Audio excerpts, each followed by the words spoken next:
오늘 함께 보실 하나님 말씀은 잠언 21장 8절 말씀입니다. 읽겠습니다.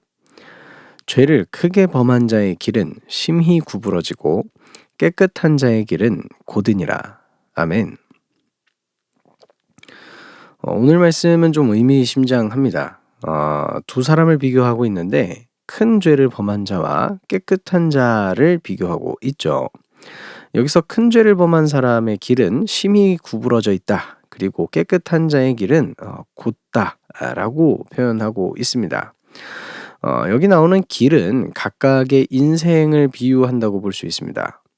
그러면 사실 큰 무리 없이 오늘 말씀을 읽고 해석하고 받아들일 수 있습니다.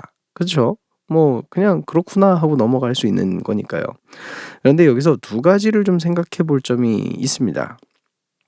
먼저 길을 묘사할 때 시제입니다. 자, 죄를 범했다. 그죠? 이 사람의 인생은 또한 깨끗하다. 이렇게 표현을 할 때 이 둘 다 과거의 일입니다. 그쵸? 과거에 했던 행동들이 있기 때문에 이 사람은 죄를 범했어. 이 사람은 깨끗하게 살았어. 라고 이야기할 수 있는 거죠. 그쵸? 그러면 이 사람의 길이 구부러졌다. 혹은 곧다. 라고 묘사하는 건 어떤 것일까요? 과거일까요? 자, 오늘 말씀 다시 한번 보십시오. 딱히 과거라고 말하기는 좀 그렇습니다. 그쵸? 그냥 뭐라 해야 될까? 전체를 보고 얘기하는 것으로 보여집니다. 그래서 보세요. 죄를 크게 범한 자의 길은 심히 구부러졌고가 아니고 심히 구부러지고 깨끗한 자, 과거죠. 그런데 그 사람의 길은 곧았다가 아니라 곧으니라라고 나와 있습니다. 맞습니다. 이 사람의 인생 전체를 조망하는 그런 표현으로 오늘 말씀이 적혀 있는 것입니다. 그래서 딱히 과거만을 이야기하는 게 아니고 과거와 현재와 미래를 모두 아우르는 표현을 사용하고 있는 것이죠. 전체적인 표현을 통해서 말입니다. 이건 굉장히 두려운 말로 느껴지고 굉장히 의미심장한 표현이라고 생각했습니다. 왜냐하면 지금까지 내가 살아왔던 과거가 나의 인생 전체를 좌지우지하고 있다는 표현이기 때문입니다. 그러면은 나의 과거를 바꿀 수 없잖아요. 그쵸? 우리가 타임머신을 타고 돌아갈 수 있는 것도 아니고, 그러면 나에겐 소망이 없는 것인가? 라는 이제 그런 생각을 하게끔 만드는 말씀입니다. 자, 여기서 두 번째도 좀 같이 생각해 볼 필요가 있습니다. 요게 두 번째가 딱 직접적인 해결책을 얘기하는 건 아닐 거예요. 하지만 쭉 한번 들어보십시오. 자, 두 번째 생각할 것은 뭐냐면 어떤 길을 간다고 할 때는 목표 지점이 있다는 겁니다. 인생이란 이 긴 여정을 통해서 도착하는 지점이 분명히 있을 것입니다. 그 지점이 있고 그리고 그곳을 향하여 가야 될 때는 향해서 뭔가를 간다고 할 때는 어떤 목표가 생길 것이죠. 우리 그리스도인들에게 있어서 이 목표는 당연히 예수 그리스도일 것입니다. 하나님의 뜻을 따라서 살아가는 것, 예수님의 본을 따라서 살아가는 것, 그래서 어떻게 처음 창조하셨던 인간의 모습, 그 하나님의 형상을 회복하는 것이 이 그리스도인들의 목표 지점이 될 것입니다. 그리고 당연하게도 가장 빠르게 그 목표에 도달하기 위해서는 아주 곧은 길을 가야 될 것입니다. 두 지점 사이의 가장 빠른 길은 직선일 테니까요. 그쵸? 당연히 곧은 길을 가야 가장 빠르게 그 목적지로 행할 수 있을 것입니다. 그런데 목표 지점까지 일직선으로 계속해서 달려간다고 하더라도 내 인생 전체를 다 바쳐서 그곳으로 간다고 하더라도 그 목표하는 지점까지 갈 수 있는지 잘 모르겠어요. 그쵸? 왜냐면은 목표가 한없이 높기 때문입니다. 그래서 이거를 다 성취하지는 못할 수도 있어요. 그래서 어쩌면 어떤 특정 지점에 도착하는 것보다 그곳에 이렇게 딱 있는 것보다 더 중요한 것이 있지 않을까 좀 생각해 볼 수 있습니다.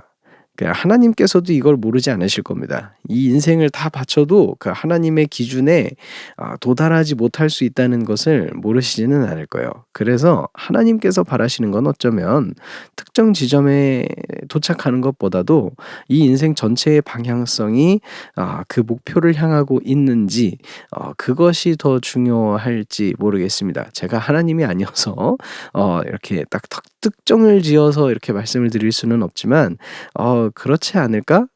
라고 좀 생각해 봅니다. 그런데요.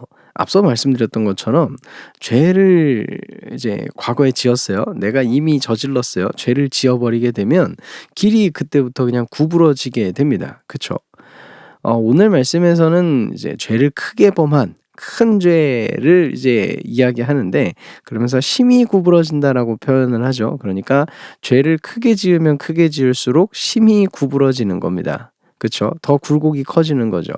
자, 그런데 앞서 말씀드렸던 것처럼 우리의 인생 전체를 통해서 이 길을 가야 돼요. 먼 길을 가는 것이죠. 그런데 그 먼 길을 가야 되는데 굴곡이 생겨 버렸어요. 이게 뭐 조그만 죄를 지어서 조금만 구부러졌든 아니면 큰 죄를 범해서 정말 심각하게 구부러졌든 각도가 틀어지게 되는 겁니다. 근데 그 먼 길을 가야 되는데 각도가 조금이라도 틀어지면 이게 다들 아시잖아요. 목표에서 굉장히 많이 벗어날 수 있다는 것. 그쵸? 정도가 다를 뿐이지 죄를 범하는 그 순간부터 목표에서는 이미 한참 떨어지게 되는 겁니다. 큰 죄에 대한 것, 심히 구부러진다는 것을 통해서 심각성을 이야기해 주고는 있지만 실제적으로 좀 생각해 봤을 때 각도가 조금이라도 틀어지면 적어도 깨끗한 자처럼 곧지는 않을 것이라는 것, 목표 지점으로부터 굉장히 멀리 떨어지게 될 것이라는 것, 그것은 우리가 생각해 볼 수 있습니다. 여기까지 생각해 보면 앞서 말했었던 첫 번째 것과 똑같은 지점에 도달하게 됩니다. 그러면 도대체 우리에게는 소망이 있는 것인가? 그쵸? 이미 저질렀잖아요. 내 과거를 바꿀 수가 없잖아요. 그러면은 이미 목표 지점으로부터는 멀어진 것이고 내 과거도 바꿀 수 없으니 소망이 없는 것 아닌가? 이거 너무 가혹한 거 아닌가? 기회가 더 이상 없는 건가? 생각해 볼 수 있습니다. 원칙적으로 원래는 소망이 없습니다. 그 가혹함을 그냥 달게 받아야 되는 게 현실입니다.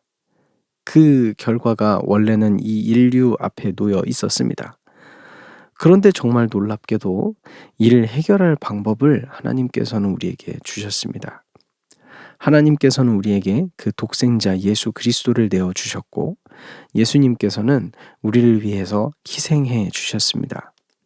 그래서 그 예수 그리스도를 믿는 자마다 멸망하지 않도록 다시금 이 구부러져 버린, 이미 뒤틀려 버린 이 죄인의 인생을 올바로 인도해 주실 성령님을 보내 주셨습니다.